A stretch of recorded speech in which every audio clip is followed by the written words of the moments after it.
You're listening to the Black Eagles podcast. Ahmet Dursun Sergen aldı. Sergen Bülent yan yana.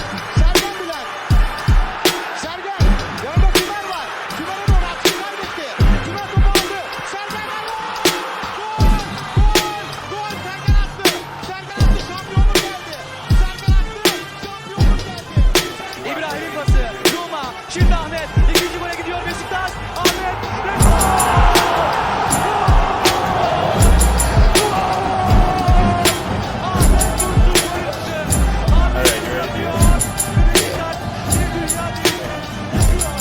Welcome back, everybody.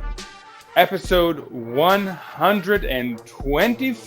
Woohoo! Of Beşiktaş International's The Black Eagles podcast. I am your, as you can tell, very excited, enthusiastic host. Can't wait to relive this one. And with me is my equally as excited and enthusiastic co-host, Evran Akbar. How you doing, sir? Doing okay. Doing okay. Yes. And so for this very special 125th episode, we couldn't be more thrilled to be here, obviously. And obviously with the big news, which we waited, we set aside our usual schedule just to accommodate this match, and it was the UEFA Champions League second qualifying round against P.A.O.K of Thessaloniki in Greece.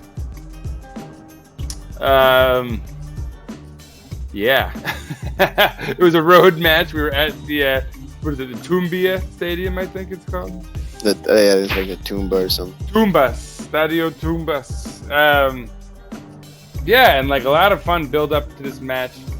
We were all, I think, excited for what could happen. We were all obviously very excited about the possibility of Champions League football. Let's just jump in. So, starting lineup was, and we'll start from the back as usual. We had Ersin in the back. On the back line, we had Domagoj Vida and our debutant Wellington. On the right side of our defense was Jeremy Lenz, and on the left side, of course, our another debutant in the way of Nsakala, Fabrice Nsakala. Defensive midfielder was Necip, with Bernard Mensah and Atiba sitting sort of ahead of him in the midfield. On the left side of our midfield was Georges Kevin Nkudu, and on the right side, Tyler Boyd, with our man, the family man, Kyle Larin, up front as our striker. We talked about the family man. For those who may not recall, he was supposedly under bad influences in his first stint here in the way of Ryan Babel. He's since had a lovely daughter and married his girlfriend, and so he's now a family man and devoted himself to his craft. So we're hopeful of big things from our Canadian striker. And so Evran, let's just do this. We're gonna do a quick recap here. Let's just talk goals. So obviously, the reason I think we need to do that is because the first real action in this match, anyway, was a freaking goal. Totally. We were sitting on the ball for a while, sort of passing it around. It was scary. I had this premonition immediately that it's like these guys have been put on the pitch for the first time, and they're just sort of like remembering how to kick a ball around. And it's like that's in fact literally what was happening. Let's not forget we had 0 friendlies coming into this match for some reason. Evran, let's just talk 7th minute. What happened? P.A.O.K had a goal in the 7th minute. Not sure if I even want to relive this multiple times. It was just their midfield. I think it was Mr. Schwab, was just like in loads of space, or was it Giannoulis? And then he just says like Travella threw the ball past like 4 defenders because like Lenz and Boyd and Atiba are all in like one group, and then they just pace the back line, and then no one tracks the second runner. Like as they cut the ball back, Boyd and Lenz are nowhere to be seen.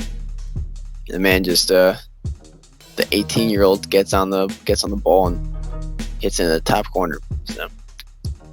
Yeah, another debutant for P.A.O.K. Actually, this is his very first European appearance for them. He's only 18, so I don't know how good that will make our defenders feel.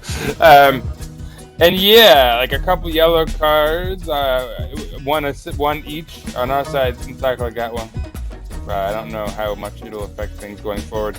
But yeah, 24th minute, the young man strikes again.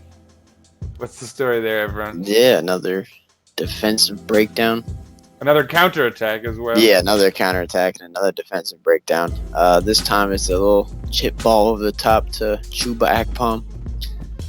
Man, who was supposed to be our player. Wellington tries to like shove him out of bounds. Did not work. He cuts it back to Zolas. And it wasn't even a good finish, but like Ederson and Saka like fly into each other. And ball pops in off of one of them. I don't know who it popped off of. It was 2-0. And at this point, we're all weary and upset and nervous. This is not looking good. And of course, things would be compounded just 6 minutes later. Yeah. My God, I didn't even realize this all came undone so fast. Yeah, this was a tough part of the game, right? These 30 minutes. Another wild counterattack. Like everyone was up the pitch, so we're just there's a 3-on-3 break.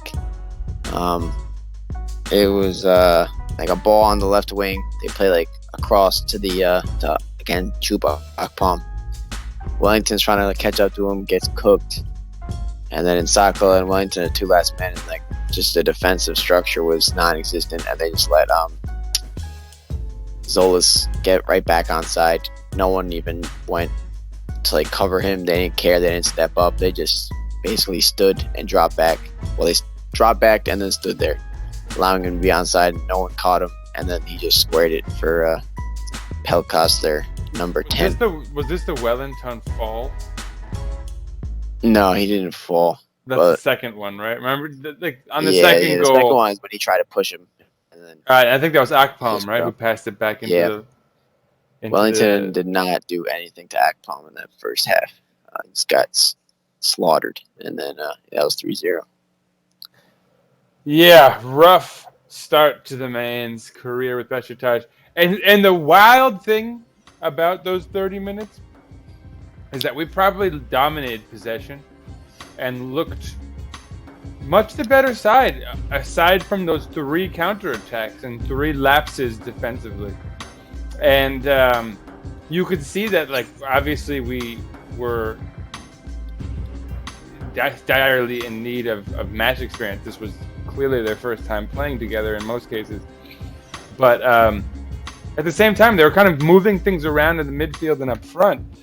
But in the back, it was like 3 for 3. Like there was no response to these counterattacks whatsoever. I have a question for you, Evran, as our sort of technician of sorts, our footballer. What would you say is the sort of position, the most pivotal position in defending on the counter? Well, can you generalize that even? Or? I mean, you either need to have a strong midfielder to sweep up in front, which we definitely did not. So that's where I was sort of going with that. I feel like you need a very strong last defender. Those are like the 2 most pivotal defenders positions defending the counter. The one who steps up to like the man on the ball, or the one who will stop the striker. And we had neither, because Wellington was getting sauced. And when Sakala dropped back that one time, it did not work. And Necip was not even. Like, I don't even know where he was. So yeah, this is basically my point, right? Like, he should be the sort of fulcrum of our transition, both offensively and defensively. And so In a pinch, you'd think that would be a sort of fifth defender who would get back and cover for someone who might have been out of position, et cetera, et cetera, et cetera. And Nejip just, it gave me. I feel like when Khan and I started this podcast like 3 years ago, when we were first struggling into like fourth place under Şenol Güneş. This was much the theme of every episode for a stretch, was that there was no pressure from the back of our midfield. And so guys were getting these opportunities to sort of chip the ball in comfortably or make a run to the back line and chip it back. There was just so much freedom for them to sort of make these lateral crosses, but like attacking, not too lateral, not an El Neni. That's a flashback, isn't it, Evran? I bet you miss El Neni now. No, I bet you don't, actually. Would have been better than Nejip, but that's not... That's not saying much, yeah. Man, yeah, that... Anyway, but so, yeah. There would be, I guess we could really say, a silver lining here. In the 37th minute, so actually just 7 minutes after the storm, a little parting of the clouds. What happened? It was playing around the back as we usually were. Vita kind of like put like a tight pass to Lens, and for some reason the left back like flew in like his life depended on it, and missed the slap tackle. And then Lens, turned him and immediately just played this, amazing looping, dipping cross, and Family Man, the man Kyle Larin, who we hyped up for no reason for 2 weeks. He came through. had a nice sliding finish into the bottom corner with his weak foot. So really class finish. And I'll just add a good timing, because it was right after their third goal, so it felt like we could still turn things. Yeah, back in the game. It was before the half, right? So, and then we also shortly thereafter had a really nice attempt on goal by Tyler Boyd, who had a fantastic run. I think he cut them out defensively, took the ball, ran with it really well, held his man off, and then slid it right past the post on the far post. Do you remember that run? Yeah, it was right after the 41st minute, I believe. Yeah, right after the goal, like 4 minutes. After there's a something in between the Boyd miss and the goal that we haven't talked about. Oh, the Nkudu offside. No, the penalty. Oh my God, the penalty too. Oh my God, there was so much in such a short time. Yeah, that was the penalty. Thunderstorm of 4 minutes after we scored. Yeah, that's right. And Ersin Destanu steps up big, huh? Yeah, saved our former transfer target Chuba Akpom's penalty, which was given away by Wellington for like literally no reason. Akpom was like dribbling out of the box, and then he just tripped him for no reason. I mean, it was a little bit of a dive, I guess, but there was no reason at all to tackle him, to do anything. It was like a child was playing back there, and he was just getting cooked. But in fact, Chuba Akpom is 7 years his junior, so I don't understand what was up with our Brazilian defender, but yeah, it wasn't a great debut. We could certainly say. He got the work. And like in his defense, I would criticize Sergen. I guess we can jump into analysis. That's really the second half would be a bunch of us pushing and not scoring. The subs at the half, Ozan came on for Tyler Boyd, and then he quickly had an incisive, lovely pass up to, was it German Lens? It was Lens. It was Lens, yeah. Right? And he had a shot saved. Threw on goal, right at the start of half, right after missed another 1-on-1 from Boyd before the half. Yeah, two 1-on-1s. The one I mentioned. And Nkudu had a lovely goal, actually, but it was offside. Mm-hmm. Just barely. Apparently, yeah. Just barely. No VAR. Yeah, I don't know. There were a lot of odd decisions in this regard, but Budget touch. Other substitutions, Gokhan came on, which was nice to see him out there at the very least. He came on for Mensah, though, which was an odd decision because he was actually, I think, affecting play positively much of the time. So I don't really know what went behind that decision. And then in the 82nd minute, Fabrice Nsakala, who had a up and down debut, more down More than downs than ups. Yeah. but I think he settled more than other guys. I mean, everyone settled because we became fairly dominant in the second half. The second half, I don't think anyone really, other than Nejib, looked bad. Yeah, and then Nejib again because he in the first half he struggled to transition back into defense. In the second half he struggled to transition into offense, and he lost a ton of balls and put us in danger a number of times.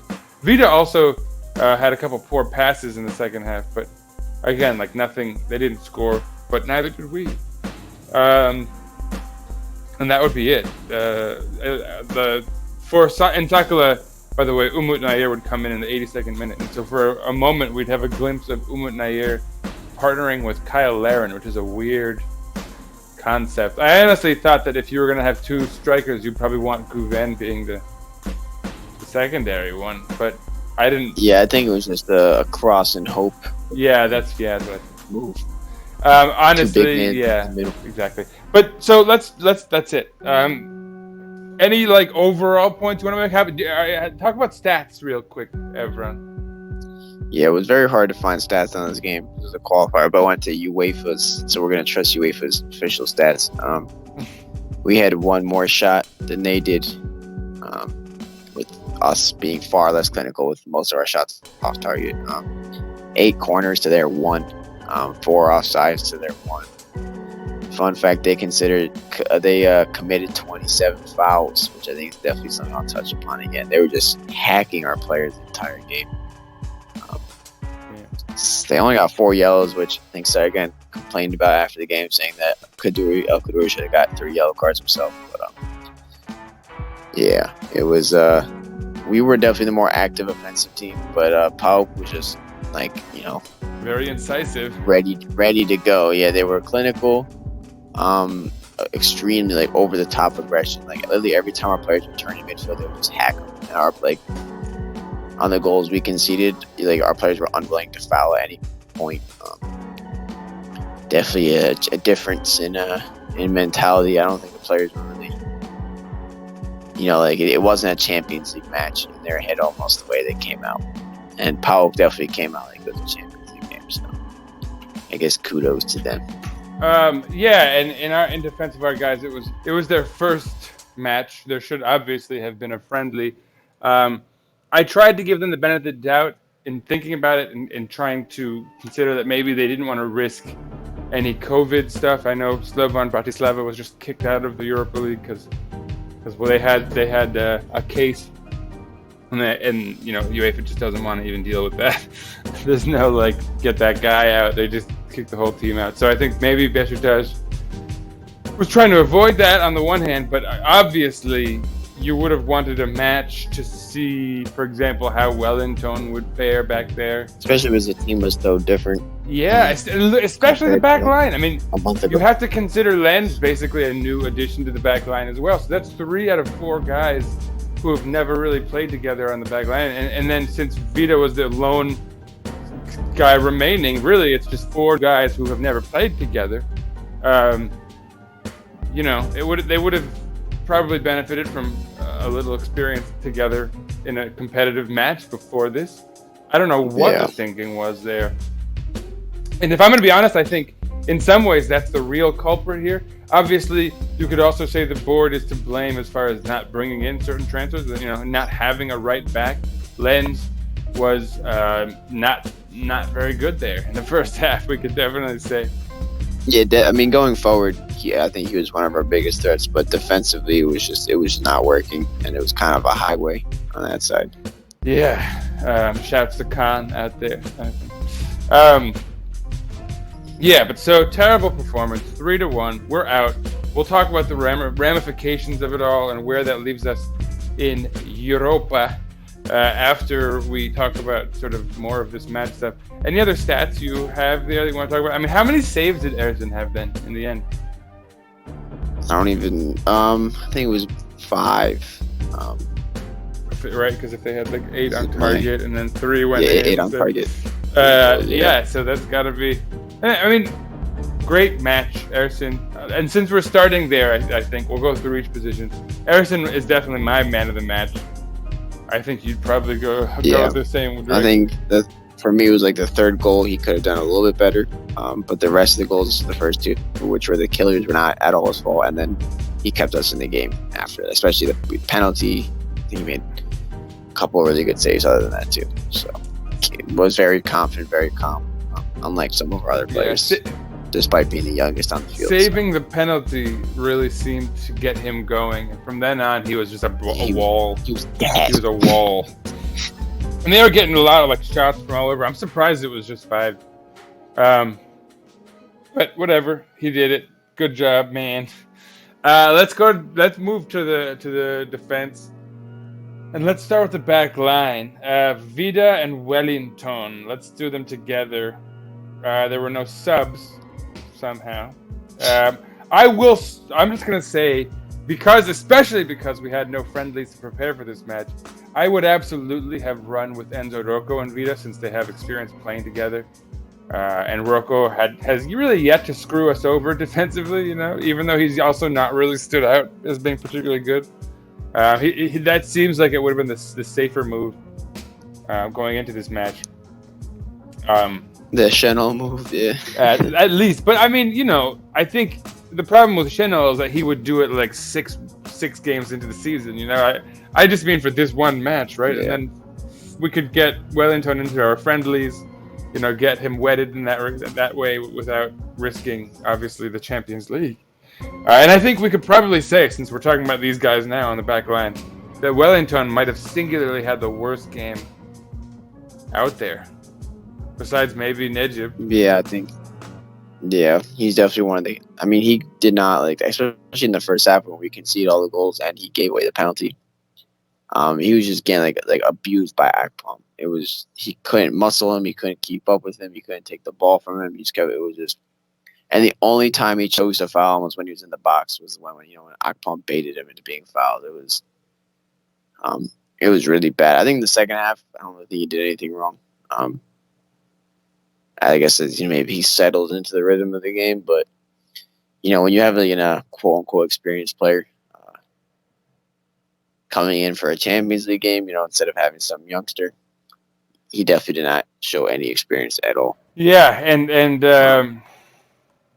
I guess while we're on him, we'll address the news, which is that Ahmet Gulay is apparently on a 3+1 year loan to Kayserispor.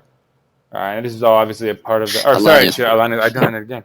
That was a Mensa deal. To Alanyaspor, which again is part of the Wellington deal.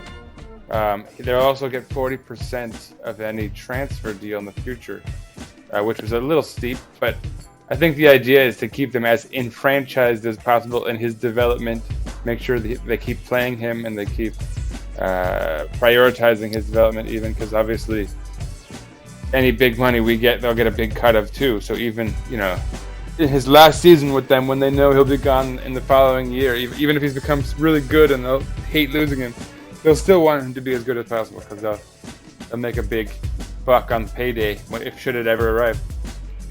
On the other hand, they might also get 40% of 50K when he gets sold to Samsunspor, in 5 years. Who knows? Best of luck to Ahmet Gulay, though, obviously in Alanya. Any thoughts on Wellington and the deal or anything there?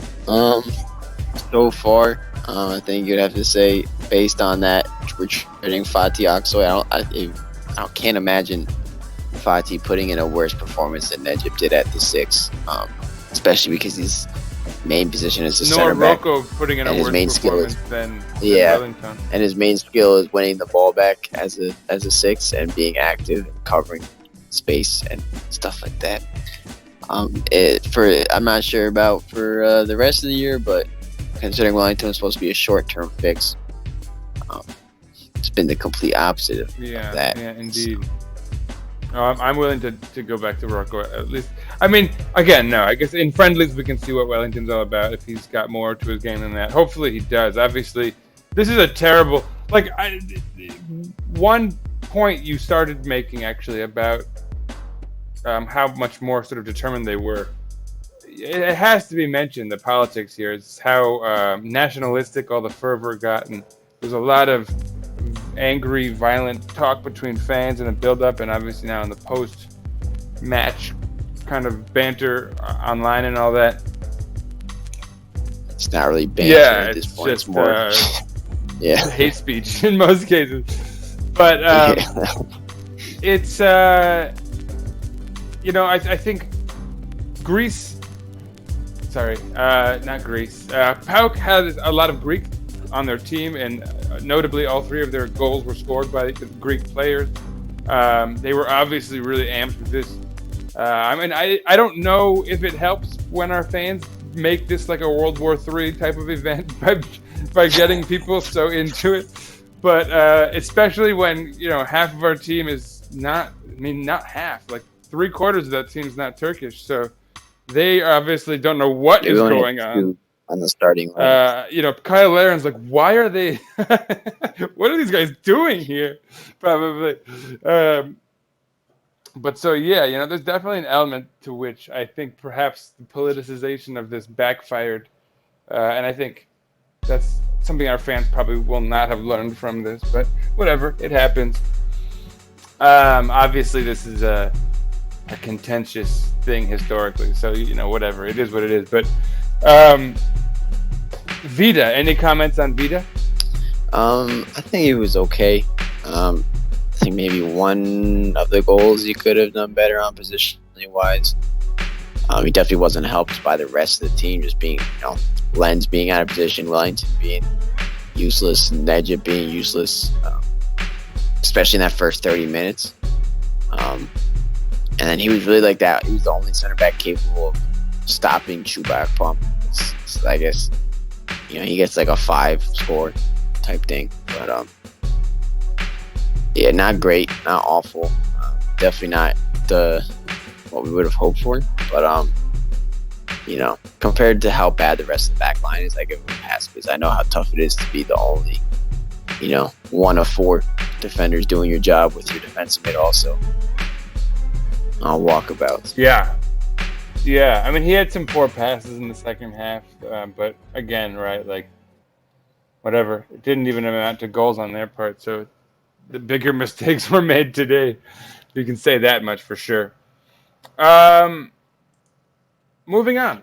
Let's start with the right side of our defense, which was obviously Jermaine Lens and then Nedjib after a sub. Thoughts? I mean, we already talked about it, really. We said it. Yeah, going forward, he was good, but defensively, that's why that switch happened at halftime. I think Gokhan should have played right back. That's the real analysis. I think we could have taken from that. And instead, Nedjib was shifted back there. But Lens is, like, in some situations, I think when you're chasing the game, he's a great right back. But at a 0-0 Champions League one-off game, I would not recommend starting him there. Yeah, and I was going to say, maybe against, like, a mid-table Turkish league side, but not. Yeah, or even if it was, like, in let's say the second half, let's say the same score, like, same game. Yeah, sure, fair enough. Yeah, like, once we've, exactly. Then you say, okay, let's shift him back there and push for the goal. Yeah, once we've, wrested control of the match. Yeah. Yeah. Not when you're getting capped. Yeah, and Nedjib was, again, he, like, had a bunch of terrible passes as our right back that put us in danger a number of times, actually, and Ersin had to cover for him. But anyway, left side, so let's talk a bit about Fabrice Nsakala, who was, by my estimation, he was bad in the first half. By the second half, he kind of became part of the whole unit and was working with the attack, but also coming back to defend fairly well. I thought he settled into the match and into his role late. Unfortunately, it took him 30 minutes to at least get all of his mistakes out. Yeah, you could even say 45. He looked really timid at the beginning, which I think like there was like the one play, I'm not sure you remember, like the ball was like right near the corner flag, and he didn't slide tackle the guy. He just like kept running, and the guy just like dribbled past him. We had a clear chance to kick it out. I'm not sure if you remember that was in the first half. He usually in Sakala, I watched Alanya would just just crunch the man. Fly in whenever he's comfortable. He was not like that today, and I think we needed that kind of, gutsy plays in the defense, especially with the way it was going. Yeah, no, it was not a great debut, but I mean, again, I think this is a good example of a guy who's playing his first competitive match with the team, and who, if you think about the first half as like they were basically, it was a trial by fire, a tough, basically the whole preseason of friendlies had to be played out in that first half, and all the wrinkles had to be sort of ironed out, and you hope to get away with it, really, right? Because that's all we could do. That we were hoping to get away with all the holes in our team, and we didn't. Obviously, like if anything, one hole was surprisingly filled pretty decently by Kyle Larin, who scored a nice goal, which for a striker, is what you hoped for, a goal at least. But anyway, let's move on. Next up is Necip. We've already said he's probably the second worst player to Wellington, if not the worst. I think you could basically say Dorukhan took his role. No, I guess it was Atiba. After the sub. I mean, so let's move up to Atiba, and then we'll talk Dorukhan. Atiba, what did you think of his match? He was okay. I don't really think there was one moment at 2-0 we almost gave the ball away, a back pass to the center back. I had flashbacks. Yeah. But Wellington got it, so it wasn't and then other than that, he did his job. It was a tough situation.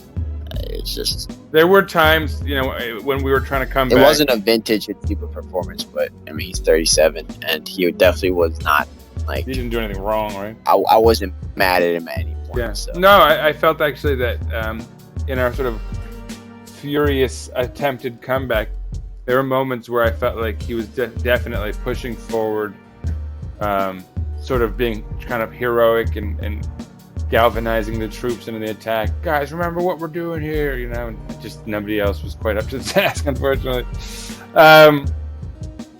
Subbing in for him later was Dorukhan. Thoughts on his, 30 minutes? Dorukhan came in from that sub, but... Yeah, I'm trying to sort of... I'm in my mind, because I think Ozzy took the more attacking central midfielder role at that point. But so yeah, let's just say Dorukhan, right? What do you think? I think this is his first real cameo since he's been hurt. Probably 5 minutes before. He was pretty good. I think he should have started. I guess he wasn't fit, but if he was fit, he's definitely the option we need in there over Necip or Len's at right back. Or just in general. Yeah.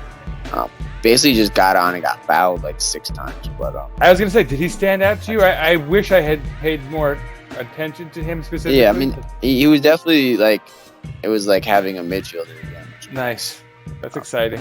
So that's something to look forward to. I'm excited to see him back on the pitch. Obviously, hopefully we resolve whatever contract issues are there as well. But, so next up, we'll go to the other central midfielder role, and that would be Bernard Mensah, another debutant. Thoughts on Mensah? He was pretty good. I think he was pushing for. He was trying to be that creative force. I don't really think that's his real role in the team, as that creative 10. I hope he was brought in to be more like an 8, but he tried, and especially because everyone else was kind of. Especially in the first half, no one was doing anything. So, I don't know why they took him off at that point, either in the 70th minute. He didn't look tired, and he was winning a lot of free kicks. And he actually had a couple nice free kicks that were dangerous. You would think he would be one of those players you leave on because we need a goal, but instead he left Necip on. So, what do I know? Yeah, second substitutions could certainly come into question yet again. Yeah, and so I guess we already covered Dorukhan, which is technically the sub for Mensah, although Ozan. Oh yeah, let's talk Ozan. Yeah, he was fantastic. Yeah, he was great. I don't know why he didn't start again. He's definitely not injured. Clearly, what we could surmise is that I think Atiba could have taken the back line. Yeah. And Mensah and Ozan should have probably played next to each other. Yeah, it's nice to have a midfielder who can pass forward. Immediately, he came into the game and we said, immediately set up. I think he had 2 or 3 just really nice splitting passes that unfortunately didn't come to anything. But he's just one of those players that can pick that pass. That's really what I love in a midfielder, and I haven't seen it in so long watching Elneny swing the ball to the center backs, and then Necip being unable to trap a ball. So it was unfortunate. It's a tough time, but unfortunate payoff there. Yeah. I have no additions. I fully agree about everyone in the center of our midfield. Let's move on to the wings. And so obviously the left side was looking good. Nkudu was actually really solid all match. Aside from that unfortunate offside, the finish was fantastic. He's taken on the number 7, and it looks like he's taken on the mentality that he's going to be kind of an important figure for us in attack. I was really pleased with his performance. I don't really think he actually did anything, to be honest. And when he really needed him most, he couldn't hold his run properly so that it wasn't close. But he'd get around his man a lot and cross the ball. I only had a single completed cross. Well, yeah, the cross could have been better. I mean, he's always like that. That he's really fast, decent dribbling, but I don't really think he did what. No. Remember, he actually found Vida in the box once, and Vida couldn't really do anything with it. Just for me, it was he's our star player supposedly. Number 7, heir to Quaresma or whatever. So that certainly wasn't the performance that wins any Champions League games. Not saying he's I'm not obviously he should start next game too, whenever that is. But I think I wasn't overly happy with his performance. I mean, he was better than Boyd, but that's expected. So. Well, so then, let's move to the right side. We have Boyd and I guess eventually Lens. Thoughts? Boyd screwed up the game, if we're going to be honest. That's why I got subbed off. He lost his man on the goal. I think it was the second goal. And then he had a chance to make it 3-2, and he missed it. Maybe he didn't deserve to be subbed off. Maybe he did, but you have 2 key mistakes like that in a huge game. It was just the axe. Yeah. Maybe Lens could have came off, you would say, but Lens at least had an assist. But Boyd, definitely didn't track his man. Missed a chance. Kind of a typical Boyd performance aside from the mistakes. He maybe doesn't usually stand out in that sense, but he was scrappy, earned us a lot of whistles, kind of almost got a goal, right? He was sort of pestering, and he showed the will, but didn't have the end product as always. Certainly not what you're hoping for here. Yeah, I'm not giving up on him, but they had 2 key moments to change the game, and muffed it. He failed on both occasions. So hopefully in the future, obviously if you say he cuts that out, it's still 1-0, and then even if that doesn't happen, or if he scores that goal, it's 3-2 before halftime. 2 key moments that would change the game. Yeah, for sure. And there's many other players who also had key moments. So. And as far as that miss goes, he did really well up till the miss too. So that was, I think, what compounded he didn't get his feet sorted. It was he held his man off though, which was impressive. Yeah, but he started the top of the ball, not an awkward angle. Yeah, with his off foot too. It was a weird. Yeah, whatever. The end result clearly was not what we wanted. I never had confidence that he was going to score. Just the way his body was fixed, I was like, oh, this. Well, plus in the history, right? We're still waiting for that kind of moment where it clicks. But finally, striker, the family man himself, and then I guess Umut Nair as well. But I don't know, he's almost like an incomplete, honestly.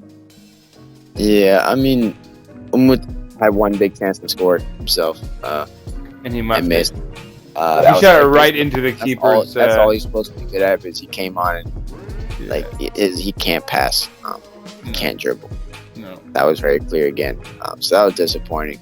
He shot the ball. He got a nice cross in, and he shot it right into the keeper's womb. I don't think he should be our UCL sub. No, he's supposed to be our third striker. I don't know how that's ever going to work out. Mr. Family Man, the man, Kyle Larin. I mean, he scored basically his only chance, I guess.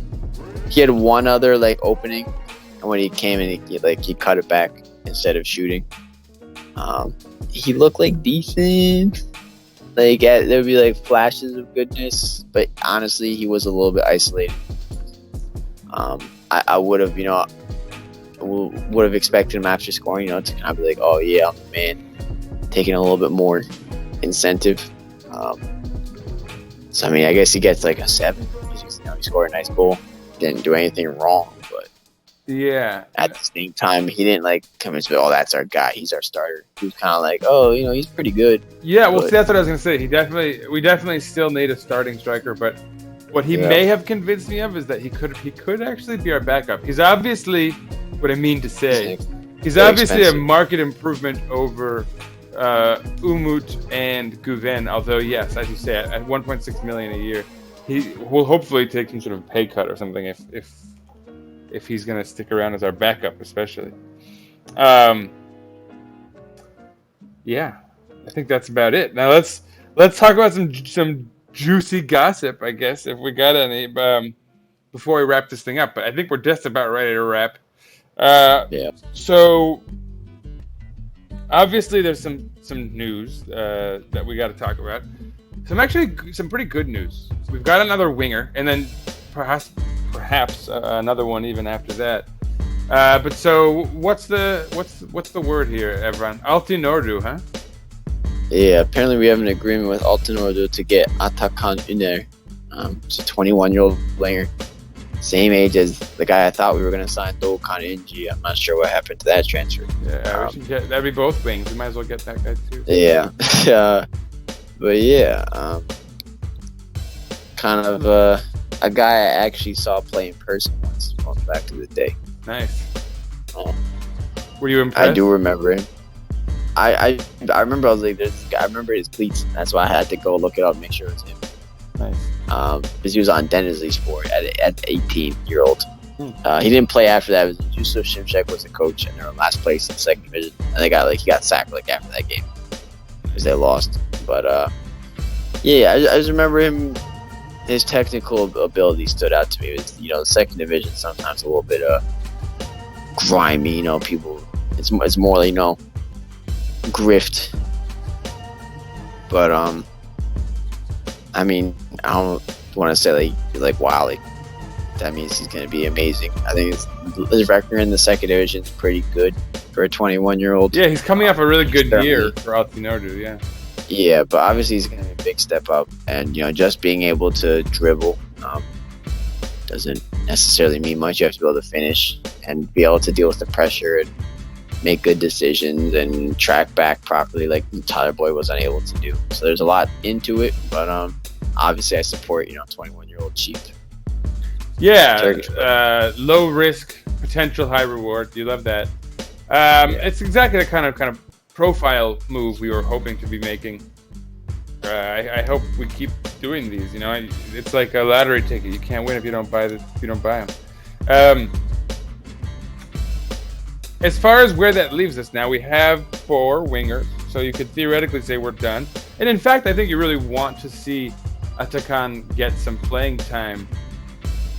He's 21, again, coming off a pretty good year, so you want to see what can come of it, and if he can rise to the occasion and rise to this new level. But quality-wise, you could say we're still lacking on the wings, at least because we don't know what Atakan could provide. So the other news item, Evran, what do we got here from Yanni Malatya? Yeah, apparently we're still looking at Gokhan Tore, the newest rumor, which would really hurt my heart. But it says we're loaning them Umut Nair and Aydin Hasic. I think Hasic is the loan, and we might actually be swapping Umut. Giving Umut, but Hasic was not in the 18 today, which was a huge disappointment. I didn't mention, and he was on the list, so he traveled with the team too. Yeah, but he didn't make the squad, and I think that's one other thing I think was a huge error. We didn't have Lige because he was hurt, and I think you need someone to throw on. You need a moment of magic, Absolutely. If there's anything that boy can do, I'm not really sure what else he can do, but literally every goal he scores is a 30-yard screamer. Exactly. Would have been the time for it.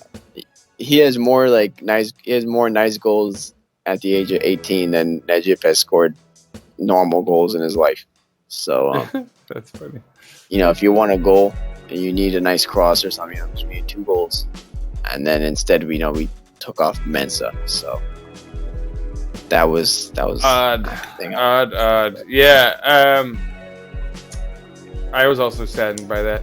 I was saddened to see Necip in the lineup, but like I said, I wanted to see Ozan playing next to Mensa. Yeah. A little concerned, obviously, about Lenz on the right back, but I wasn't too bothered by it when I saw it in the lineup. I thought he held up pretty well there for us in big moments at the end of last season. So, I thought he'd be all right. That one I don't really blame Sergen on. But I do blame Sergen for... I should say sorry. I don't blame Sergen for. But I blame him definitely for his subs, as always. He's not a talent evaluator. I don't know what it is, man, but the guy, some weird concepts in that regard. Anyway, I think that's about it. Yeah, we got the Europa League. Yeah, we've got it. That's the main thing. Is obviously the next official match that we know of is the Land of Legends against Sivasspor on the 1st, 2 p.m. But that's a week from now. We'll have an episode before then. We're probably not going to wait for the friendly. But hopefully we'll have something to report by then. But yeah, there is obviously some news, and that's fairly important, which is that we're now running in the Europa League, which, if we're going to be realistic, is the tournament that we were always going to be more likely to be competitive in. Sevilla is in the Champions League, having won their 743rd Europa League. So the good news is that the coast is clear. This could be the year for it. No, obviously I'm not that delusional. But it would be great for us to redeem ourselves and have a nice little run in the Europa League, if possible. At least be competitive in the group stages this year after last year's debacle. I'd like to think that Avci had a role to play in that, and that Sergen Yalcin can do a little better. Obviously, we'll find out. So Evran, drum roll. Who might we be facing in the Europa League third qualifying round, sir? Well, I can really test my pronunciation of some of the names, but the famous ones are the ones you might know are Rijeka, which is Mitrovic's old team, and they played by Başakşehir before in a qualifier. Vojvodina, who knocked out from Serbia. They knocked out Borsta once. They're Serbian? No, Rijeka is Croatian. Right, sorry. Vojvodina is Serbian. They knocked out Šenol's Borsa once out of Europe. Nice. St. Gallen, which is a Swiss team. Batuhan Karadeniz used to play for them. Fun fact of the day. Nice. Loaded with fun facts. And then Anarthosis, which is a Cypriot team, which is one of our actual coefficient competitors.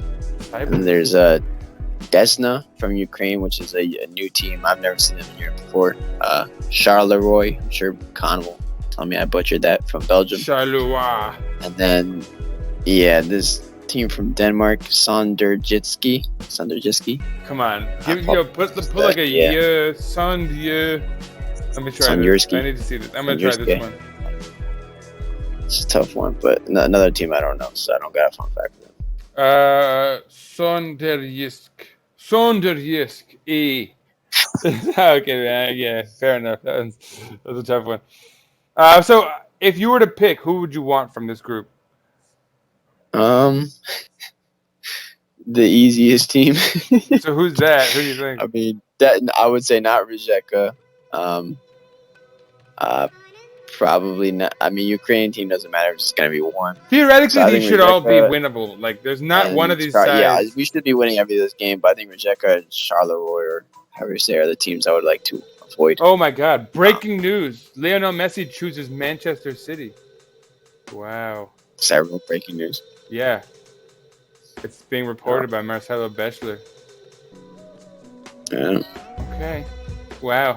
You heard it here first. Wow. Anyway, moving along. So I guess he's not coming to Beşiktaş. That's the bad news. So anyway, we were saying we don't want Rijeka or Charleroi because they're in competitive leagues. I think is probably where you're going with that. Yeah, and Rijeka, I've seen them a couple times are like European regulars at this point. So. In theory, we should probably be afraid of any sort of Scandinavian side, especially since this is a one-off, right? This is not a two-leg. We're still not in two-leg territory. I'm sure they're excellent at parking the bus and beating the crap out of our little guys. Yeah, I don't really care who we play, honestly. For me, any of those teams is acceptable. You know, we should be able to beat them. I think, in a sense, we could look at the positives here and say, again, we can be competitive in the Europa League. It might be good for us to be playing in it rather than the Champions League, realistically, rather than sort of being embarrassed by Manchester City and Messi. We can, compete against Wolverhampton or something again, hopefully this time. Since technically our C team competed with them pretty decently last year. So hopefully our A team can keep us in it this time around. I don't know. I'm up on the Europa League personally, and I think in a sense having these qualifiers it's like if we can perform in them, especially. But even if we can't, it's good to have real competitive matches in our warm up for the season. It's going to be a long, 40+ game regular season in the Turkish Super League, plus our domestic cup, plus hopefully the Europa League. So it'd be nice to get a little momentum, playing competitively while our rivals are all playing silly little friendlies against, maybe Hungarian third division sides or whatever it is they do in Antalya these days. But so, that's a positive, right? I guess.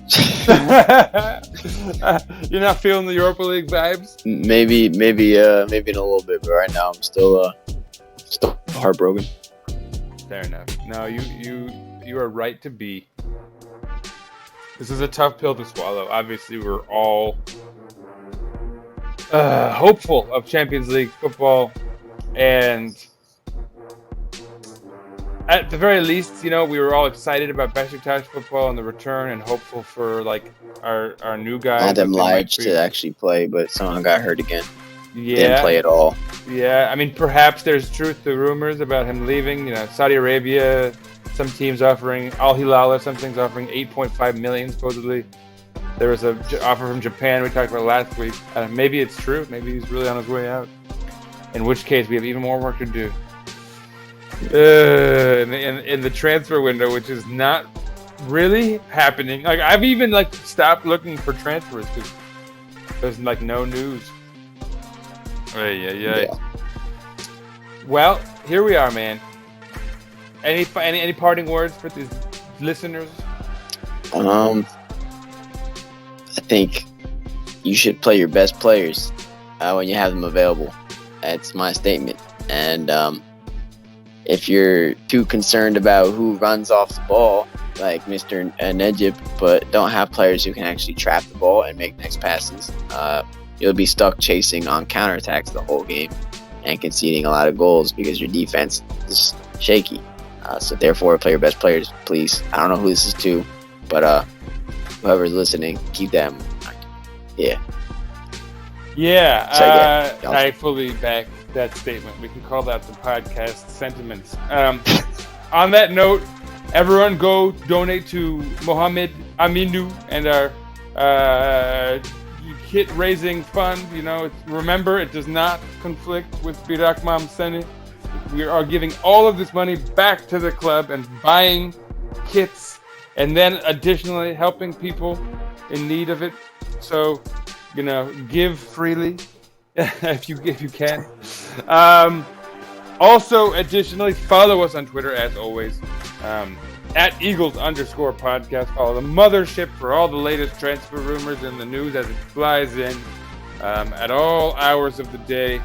At Beşiktaş_INT. Follow this fella over here, the Akman himself, at fan of BJK. Follow me at Sir_Rights_a lot. And finally, as always, and now more than ever, go Beşiktaş!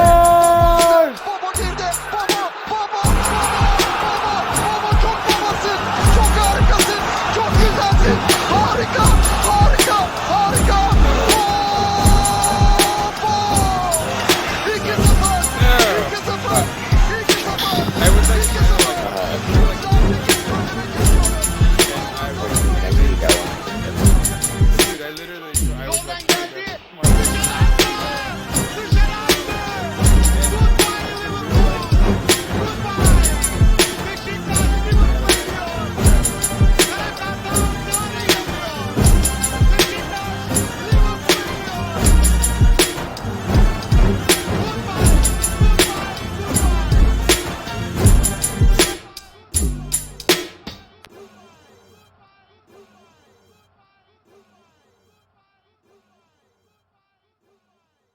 Beşiktaş International hopes you enjoyed this program.